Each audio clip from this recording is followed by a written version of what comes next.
მოგესალმებით. დღევანდელ ვიდეოში გავჩვენებთ, როგორ სწრაფად და მარტივად ხდება კვანძის სიხშირის კლასის დადგენა იდეასტატიკის მეშვეობით.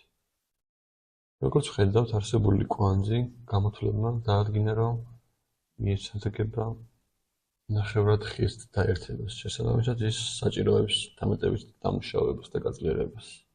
მარტივი ოპერაციებით ვირჩევთ სათანადო პუნქტს. ვაზუსტებთ დაერთებას ფირფიტაზე, ვირჩევთ სათანადო სასურველ მონაცემებს, სიგრძეს და ხელახლა უშვებთ გამოთვლაზე. პროგრამა ითვლის ევროკოდების თანახმად. როგორც ხედავთ, შეიცვალა მონაცემების პასუხები და უკვე არსებული კვანძი მიეკუთვნება ხის დაერთებას. ეხლა ჩვენ შეგვიძლია ეს მონაცემები ავიღოთ და გამოვიტანოთ პროგრამიდან.